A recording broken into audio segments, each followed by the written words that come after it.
अयोध्या में निवास करते हैं वह कभी मिलेंगे हमें।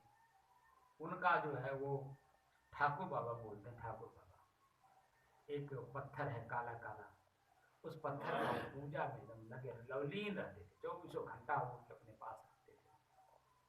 उसी को कह रहे हैं कि रामानंद राम रसमाते। ठाकुर बाबा के अलावा उनको कुछ सूझता ही नहीं है, बातें बड़ी बड़ी करते हैं, वेद शास्त्र उपनिषद गीता भागवत प्रवचन करते हैं तो उस ठाकुर बाबा को भूल जाते हैं और बड़े बड़े प्रवचन बड़ी बड़ी बात करते हैं, उस राम से भी ऊपर बात करते हैं, लेकिन अपने किस में लीन है? बस ठाकुर बाबा। आप पुराने जमाने में जो लोगों ने देखा होगा, वो झबिया में ठाकुर बाबा ले लेकर के चलते थे, रुपया पैसा फूल पत्ती जो कुछ भी चढ़ाया जाता था वो उसी पे चढ़ता था। आज जो आप लोग शिवलिंग देखते हैं या राम का मंदिर देखते हैं, आप उसी का प्रतीक है। हमारे संतों ने, हमारे बुजुर्गों ने, हमारे विचारकों ने हमारी बुद्धि को ट्रांसफर कर दिया, अपने पास रखने के बजाय उस पत्थर में उन्होंने ट्रांसफर कर दिया। यही ठाकुर बाबा हैं, यही जो करी है तुम हो। उसी बात को लेकर के कबीर साहब ने कहा कि रामानंद राम रसमाते, कहीं कबीर हम कहते ही ठाके। लेकिन दूसरे प्रकरण में कहते हैं कि राम रस पियोगे पियोगे जुग जियोगे। अब एक पॉइंट महत्वपूर्ण आ गया कि अपने राम को जानोगे तो जुग जुग जियोगे। कौन से राम को कैसे जानोगे? उसका उन्होंने सहारा दिया कि सहज ध्यान रहो, सहज ध्यान रहो, गुरु के वचन समाये। सहज ध्यान में रहिए, सहज में रहिए और ध्यान रखे रहिए कि हमसे कोई गलती ना होने पाए, क्योंकि गलती जो भी करता है या अच्छाई जो भी करता है उसका परिणाम उसी के सामने आता है।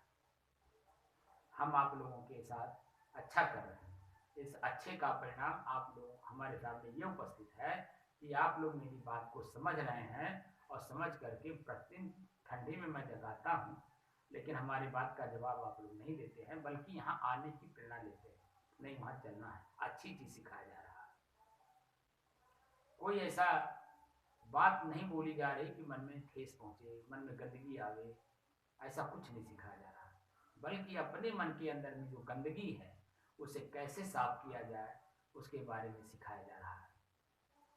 तो धीरे धीरे न बच्चे को हम बड़ा करेंगे, और जब जैसे जैसे बच्चा बड़ा होता है वैसे वैसे हर चीज की मेच्योरिटी उसके अंदर में आती अपने आप चली जाती है, वहां सिखाना नहीं पड़ता है। वैसे ही अभी आप लोग बच्चे हो, इस विषय के वे शिशु में हो, जन्म लिए हो, मैं आपकी माता हूँ, तो मेरा कर्तव्य बनता है कि धीरे धीरे शनै शनै आप लोगों को पाल पोष कर बड़ा कर दे, ताकि आपकी मेच्योरिटी आपको काम आए। जहाँ भी आप रहिए अपनी मेच्योरिटी में रहिए, अपने को सुरक्षित रखिए और सुरक्षित रख करके अपना जीवन यापन करिए और दूसरे को भी सुरक्षित जीवन यापन करने की प्रेरणा देते रहिए। तो ये कब आएगा? अभी थोड़ी समय लगेगा। जैसे जैसे आपका मन शांत होगा, एक जगह एकाग्र होगा। अभी तो 2 घंटे के कार्यक्रम में आप लोगों को पहली बात तो कुछ समझ में नहीं आती होगी, क्योंकि 2 घंटा यहाँ तो मजबूरी में बैठते हैं, तो आपका शरीर में कहीं ना कहीं दर्द, कहीं ना कहीं खिंचाव, ब्लड सर्कुलेशन सही नहीं, दर्द हो रहा है, महसूस हो रहा है। आपका मन अभी ऊंचे ऊपर उठा नहीं, आपके शरीर में ही उल्टा घूम रहा है। जब इससे ऊपर उठ जाएगा, चिंतन करने की शैली आ जाएगी। कितना भी शरीर में दर्द हो, पीड़ा हो, कुछ भी हो इस शरीर में, और आपको वो कला आ जाएगी, ये पीड़ा ये दर्द आपको महसूस ही नहीं होने देगा, क्योंकि मन उस जगह नहीं है, मन कहीं और है। जैसे कभी कभी आप देख लीजिए, आप लोगों ने जो मैच्योर लोग हैं इस बात को समझते हैं कि कभी कभी चिंता में आप ऐसा डूब जाते हैं, आपको भूख लगा है लेकिन आपको भूख का आभास नहीं कराता है, आपको प्यास लगा है लेकिन प्यास का आभास नहीं कराता है। क्यों? क्योंकि मन कहीं और है, क्योंकि सारा कर्म जो है ये मन ही कराता है, महसूस जो भी होता है ये मन ही कराता है। और मन जब शांत रहता है, एकाग्र रहता है, एक जगह चिंतन करता है, अन्य बातों को भूले रहता है। लेकिन जैसे उस चीज को भूलेगा, दूसरे को याद करेगा, तो उसी को सच मान लेता है। आगे आपके मन की भी बात किया जाएगा।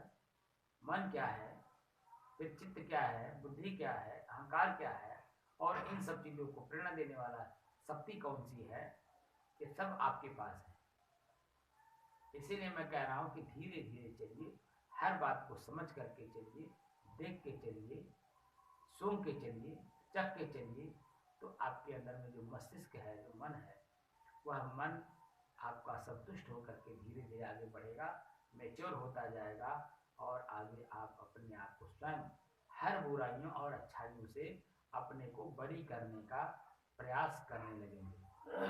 अच्छाई भी आपके लिए घातक है, बुराई तो घातक है ही, अच्छाई भी घातक है। इन दोनों को जानने वाले आप अलग हैं, तो आप कौन हैं और ये अच्छाई बुराई क्या है, ये दोनों को डिफिनेशन करने में, अलग अलग करने में, उसकी व्याख्या करने में आपको आसानी होगी। अब आप जितना ही राम को जानने का प्रयास करेंगे, राम कौन है शरीर के अंदर, शिव राम एक ही हैं, खाली नाम अलग अलग है। शिव कल्याणमय को कहते हैं, राम भी कल्याणमय को कहते हैं। राम अंतरात्मा को कहते हैं और शिव भी अंतरात्मा को ही कहते हैं। जब अपने आप को आप अच्छाई और बुराई दोनों से अलग कर लेंगे तो आपका मन कल्याणमय हो जाएगा और आप स्वतः अपने आप में कल्याणमय हो जाएंगे। और वही काम राम का भी है। आप कभी भी देखिए, महाभारत में, रामायण में आपने देखा होगा, जो रामानंद जी ने बनाया था, कि भगवान शंकर जी किसका ध्यान करते हैं, राम का, और राम जी किसका ध्यान करते हैं, शंकर जी का। तो दोनों में फर्क क्या है, वो राम का, वो शंकर जी का। कहने का तात्पर्य यहाँ ये है, आप राम को और भगवान शंकर जी को दोनों को देखिए तो आंख बंद करके किसी का स्मरण करते हैं, ख्याल करते हैं, चिंतन करते हैं, तो किसका करते हैं, राम का मतलब अपने स्वरूप को कहते हैं। आपका अपना स्वरूप ही चिंतनीय है, जिसको उपनिषद कहता है आत्मा वा अरे द्रष्टव्य है, श्रोतव्य है, मंतव्य है, निधिध्यास्तव्य है। आत्मा माने अपने आप को, आत्मा वा अरे द्रष्टव्य, द्रष्टव्य माने देखने योग्य है, दृष्टि बोलते हैं, दृष्टि तो द्रष्टव्य है। देखने योग्य अगर कुछ है तो आपकी अपनी आत्मा ही है। कैसी है, किस रूप रंग की है, वो करती क्या है, उसका भोजन क्या है, इस तरह से जब आप उसका विश्लेषण करेंगे तो आत्मा वा अरे द्रष्टव्य, श्रोतव्य यानी सुनने योग्य अगर कुछ है तो आत्मा से संबंधित जो बातें जहां होती हो वहां वो चीजें सुनने योग्य है। आत्मा वा अरे द्रष्टव्य, श्रोतव्य, मंतव्य, मनन करने योग्य अगर संसार में कुछ है, चिंतन करने योग्य अगर कुछ है संसार में, तो वह आत्मा ही है, यानी अपने आप को ही है। फिर कहते हैं निधिध्यास्तव्य, अगर आचरण में उतारने योग्य है वह तो सिर्फ आत्मा ही है। अभी मैं योगेश को बुला रहा था तो आया नहीं, तो मैंने उसको समझाया कि तुम आओ, तुम्हारे मन में जो चल रहा है मैं समझ रहा हूँ कि तुम ये समझते हो कि मैं किसी संस्था से जुड़ा हूँ, मेरे कोई गुरु हैं, उनका कुछ आदेश अलग है और ये हमें कबीरपंथी बना देंगे, अपना अलग मंत्र देने लगेंगे, मेरे उस गुरु से मुझे अलग करा देंगे। तो मैंने इनको कहा कि भाई आप पहले बैठो तो सही, हमें तुम्हें कबीरपंथी नहीं बनाना है, ना मैं तुम्हें कोई अलग से मंत्र दे रहा हूँ।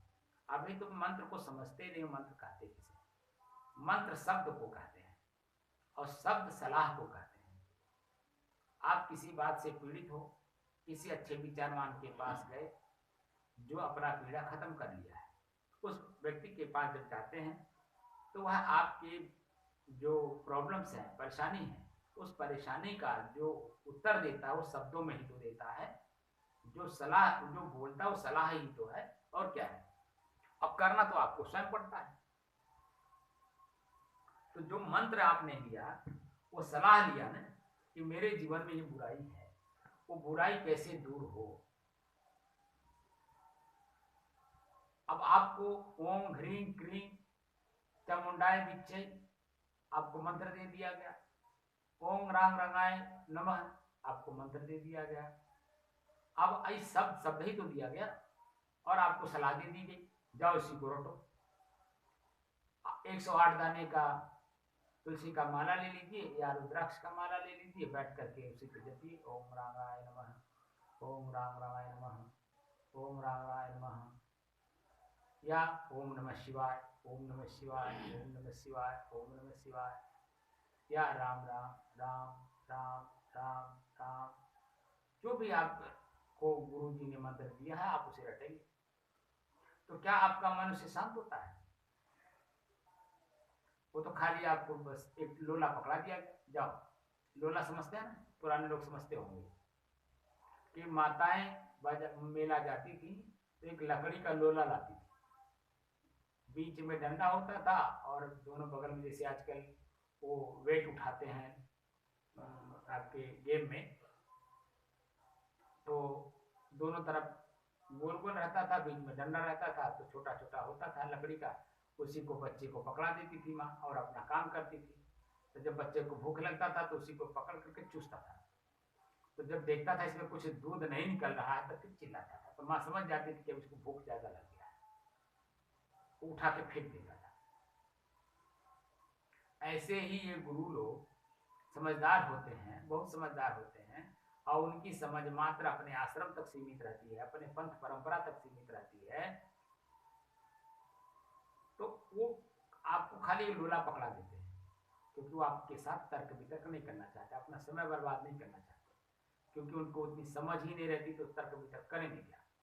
क्योंकि आपके पास एक प्रश्न है और उनके पास उस प्रश्नों का उत्तर देने का ताकत ही नहीं, तो इसीलिए आपको लोला पकड़ा देते हैं, जाओ इस चीज को रटो, इसी में अपने मन को लगाओ, अपना जो तर्क वितर्क है उसी के साथ करो।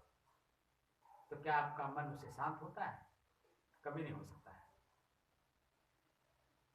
अगर होता तो और गुरुओं को खोजने की जरूरत नहीं पड़ती। जैसे अष्टावक्र जी ने, दत्तात्रेय जी ने 24 गुरु करके साबित कर दिया कि जब तक आपका मन शांत ना हो और आपके तर्क का उत्तर सही सटीक ना मिल सके, आपके अंदर में शांति आएगी नहीं। अगर दत्तात्रेय जी को एक गुरु से अगर उनको शांति मिल गई होती तो उनको 24 गुरु करके और साबित करने की कोई जरूरत नहीं थी कि आपका मन जब तक शांत ना हो तब तक आप गुरु करते चलिए, उनसे शिक्षा लेते चलिए। और यही काम महात्मा बुद्ध जी ने भी किया। जब घर छोड़े थे तो उस समय वैराग उनके अंदर में स्वतः जागृत हुआ था, किसी के कहने से नहीं हुआ। लेकिन जब उन्होंने अपना चीवर कहते हैं राजशाही का पोशाक, राजकुमार का पोशाक त्याग करके संत के भेष में जब वो आए थे, ब्रह्मचारी के भेष में आए थे, संत के भेष में नहीं, ब्रह्मचारी के भेष में, तो वह जंगलों में घूमे और 12-14 साल घूमे, 1-2 साल नहीं, और अनेकों संतों के पास जाते थे, गए और जिसके पास जाते थे वो कहता था मेरे पास आइए, मैं जो है आपको वहां तक पहुंचा दूंगा। लेकिन वो बेचारे भटकते सिर्फ रह गए, सबके पास गए, सबका सेवा किए, सत्कार किए, जो उन्होंने कहा वो सब किए, लेकिन मन से संतुष्ट हुए नहीं, तो भ्रमणशील में निकल गए। और भ्रमण करते करते एक दिन उन्होंने बोध गया में, उनके मन में प्रतिज्ञा आ गई कि मैं तब तक नहीं उठूंगा जब तक मुझे आत्मबोध ना हो जाए। वो बैठ गए और 21 दिन तक लगातार बैठे रहे। 21वें दिन जाकर के उन्हें आत्मबोध हुआ और उस समय तक उनका शरीर पूरा सिर्फ ठठरी भर बचा हुआ था, सिर्फ चेतना थी और कुछ था ही नहीं उसमें, मांस था ही नहीं, गल गया था, हड्डी हड्डी भर बचा था, ऊपर खाली चमड़ी बस सिकुड़ा हुआ चिपका हुआ था। आज भी आप लोग बोध गया में जाकर के उनके शरीर को देख सकते हैं, बनावट में रखा हुआ। लेकिन जब आत्मबोध प्राप्त कर लिया तो धीरे धीरे वही शरीर फिर अपने अवस्था में आ गई, क्योंकि उनको आत्मबोध हो गया। तब उन्होंने कहा अब दीपो भव, अपने आप को ही दीपक बनाओ, अपने मन को अपने पास रखो। जो प्रॉब्लम्स आपके शरीर में, आपके मन में, आपके समाज में आएगा, उसे सॉल्व करने में आपका मन ताकतवर उतना ही बन करके उसे सॉल्व कर लेगा। अब जैसे शरीर है, शरीर मेरा है, शरीर में भूख लगा रहेगा, प्यास लगा रहेगा, पेशाब लगा रहेगा, टट्टी लगा रहेगा, या दर्द होगा तो मेरा मन ऊपर उठ ही नहीं सकता, उसको जब तक मिटा नहीं लेगा। और जब मिटा लेगा तो निश्चित तौर पर वह चीजें आपके जीवन से निकल जाएगा, मन शांत हो जाएगा, शरीर शांत रहेगा, ऊपर की चिंतन करने में आसानी होगी।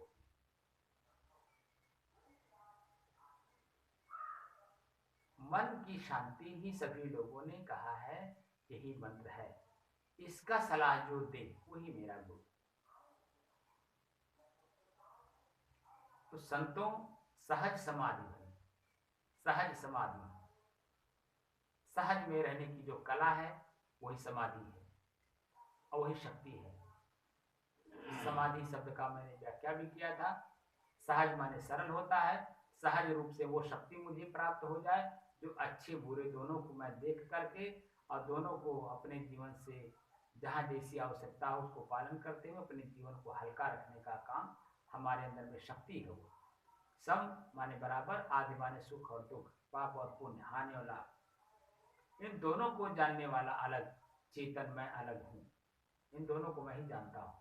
सुख कब आया, कितना देर ठहरा, कितना देर रुका मेरे जीवन में, अब मुझे क्या अनुभूति करा रहा है, आनंद, परमानंद, रोमांच, पूरा शरीर प्रफुल्लित, प्रसन्नचित्त, लेकिन वही थोड़ी सी देर के बाद आपका ही मन आपको पीड़ित, दुखी कर देगा, किसी बात को याद दिला देगा, मन पीड़ा हो जाए, बार बार पश्चाताप में डूबेगी। तो इन दोनों को जानने वाला कौन? उस शक्ति को जब जान जाएंगे तो इस शक्ति का प्रयोग करने में आसानी होगी। और वही तीसरी जो शक्ति है, कबीर साहब ने कहा है संतोष सहज समाधि वाली, इसके लास्ट में उन्होंने कहा है कि सुख दुख से एक परे परम पद सो पद है सुखदाई। सुख दुख से परे एक ऐसा सुख अथाह सागर की तरह है जिसको प्राप्त कर लेने के बाद आपको सांसारिक सुख और दुख प्राप्त करने की कोई जरूरत नहीं, उस जगह आपको चलना, वही मोक्ष है। जिस दिन आप अपने अथाह सागर जैसा शांति को समझ जाएंगे, शक्ति को समझ जाएंगे, आपका जीवन अपने आप फूल की तरह हल्का हो जाएगा। अच्छा आया तो उसमें फूल के कुप्पा नहीं होंगे और बुरा आया तो पचक करके अपने आप को दुखी नहीं करेंगे। दोनों को देखेंगे कि समयानुसार प्रकृति के नियम में है परिवर्तन, ये परिवर्तन चल रहा है, क्षण क्षण परिवर्तन हो रहा है, मेरे शरीर में, मेरे मन में, मेरे संसार में, जो कुछ भी है परिवर्तन चल रहा है। और परिवर्तन को देखने वाला दृष्टा साक्षी आत्म तत्व अपने इन सब चीजों से अलग, इन सब चीजों को मैं जान रहा हूँ, ये लोग जान ही नहीं रहे मैं क्या कर रहा हूँ, लेकिन मैं इन्हें जानता हूँ ये क्या कर रहे हैं, तो इन्हें भोगने में भी आसानी होगी। सदगुरु कबीर साहब इस पॉइंट पे कहा कि भोग भोग भोक्ति जनि भूलो, जोग जुक्ति तन साधो। जोग को जुक्ति पूर्वक साध लीजिए और भोगों को भोगिए, तो ना अच्छा आपको प्रभावित कर सकता है ना बुरा आपको प्रभावित कर सकता है, आपकी अपनी मस्ती अलग ही होगी। और साक्षात मैं आप लोगों के सामने प्रस्तुत हूँ, मैं दिन दूना रात चौगुना ये दिमाग में लगा आप लोगों को शिक्षा दे रहा हूँ, एक व्यक्ति को ऐसा मिल जाए जो आपके जीवन को एकदम कल्याणमय बना दे। सब नहीं बना पाएंगे तो मुझे भी पता है, भले भीड़ यहाँ इकट्ठी हो रही है, 10 लोग आ रहे हैं, 20 लोग आ रहे हैं, 50 लोग आएंगे, 100 200 500 1000 लोग आएंगे, लेकिन उसी में से एक व्यक्ति ऐसा मिल जाएगा जो अपने जीवन को कल्याणमय बना लेगा और कल्याणमय बना करके अपने आप को मोक्ष प्राप्त कर लेगा। मेरा जीवन धन्य हो जाएगा। मेरे शिक्षा देने में मुझे बहुत आनंद आया, लेकिन अभी आनंद इसलिए आ रहा है कम से कम लोग समझ तो रहे हैं, समझ कर चलने का प्रयास तो कर रहे हैं, 2 घंटा मेरे साथ बैठ तो रहे हैं, मेरी बात को सुन तो रहे हैं। मैं कोई ऐसी बात बोल रहा हूँ रामदेव की तरह कि जो टांग उठवा दिया, प्राणायाम करवा दिया, पेट घुमा दिया, सारे संसार को घुमा दिया और कांग्रेस ऐसा है, कांग्रेस वैसा है, कांग्रेस ने इतना खराब काम किया, ये क्या, वो जहर डाल दिया दिमाग में। तो मैं जहर नहीं डाल रहा हूँ, मैं आपके मन के अंदर में जो जहर है उसको निकाल करके उसे अमृत बनाने का काम कर रहा हूँ। स्वागत है मेरे इस ध्यान कक्ष में। कोई भी आकर के अपने जीवन को धन्य बना सकता है, समझ बढ़ा सकता है, मुझे किसी का आलोचना नहीं करना। अगर किसी का आलोचना हो गई हो, अगर उन्हें कष्ट होता हो, तो कृपया मुझे क्षमा करें। इसलिए कि जो वास्तविकता है, वास्तविकता से हम लोग बहुत दूर हैं। इसलिए हानि लाभ सुख दुख पाप पुण्य अच्छा बुरा मान करके अपने आप को दुखी सुखी किए हुए हैं। कोई किसी को सुख दुख नहीं देता है। उसकी अपनी चिंतन, अपने विचार, अपने को ओत प्रोत किए रहती है, वही दुख सुख देती है। आपने मुझे गाली दे दिया, मैंने मन में पकड़ लिया कि चौधरी साहब मुझे गाली दिए, चौधरी साहब मुझे गाली दिए, मैं मन में पकड़ लिया। चौधरी साहब तो समझे ही नहीं कि मैं क्या बोला, और बेचारे बोल के चले गए, उनको तो कुछ समझ भी नहीं आया, और हमने मन में पकड़ लिया चौधरी साहब हमने गाली दिया। दूसरे दिन मैं पूछ लिया आपने गाली क्यों दिया, तो चौधरी साहब ने कहा कि मैं तो गाली दिया दी, आपको कहाँ लगा मैं गाली दिया। तो मैं कहा कि आपने इस शब्द पे ऐसा आपने बोला, वो गाली थी। भले आपने उसको दूसरे रूप में कहा, लेकिन वो हमारा इशारा तो आपने मुझे ही किया है। अब इशारे शब्द को समझ करके मैं गाली समझ करके इनको बैठा हूँ, तो बार बार उसी पे मैं सोच रहा हूँ। यही तो पाप है, क्योंकि उन्होंने वो बोला दूसरे भाव, दूसरे अर्थ में, अब पकड़ लिया मैं दूसरे अर्थ में। अब उसी में मैं डूबे जा रहा हूँ और डूब डूब के मरे जा रहा हूँ। उन्होंने गाली क्यों दिया, उन्होंने गाली क्यों दिया, उन्होंने गाली क्यों दिया। तो आलोचना जो होती है, आलोचना समीक्षा को कहते हैं।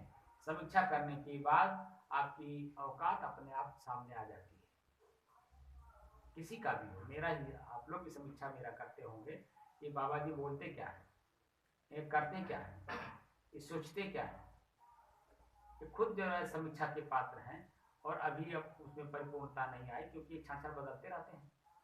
अभी यहाँ बैठ करके गद्दी पर बहुत बड़ी बड़ी बात बोल रहे हैं, अभी गद्दी पर से उठेंगे तो हंसी मजाक वाली बात करने लगेंगे, अभी हमारे साथ ही उठ के चलेंगे, तमाम आपका मन पकड़ता है। लेकिन उस स्थिति को नहीं समझ रहे हैं कि मेरा मन प्रकृति के नियमानुसार, जैसे प्रकृति क्षण बदलती है, वैसे अगर मैं नहीं बदलूं तो आपको पकड़ा नहीं पाऊंगा कोई चीज। अहम आ जाएगी मेरे अंदर में, मैं ऐसा, मैं वैसा, मैं इतना ज्ञानी, मैं इतना ध्यानी, तो वो अहंकार का बू आने लगेगा। और जब मैं परिवर्तन करके आप जैसा बन करके आपके साथ बोली भाषा रहन सहन उठना बैठना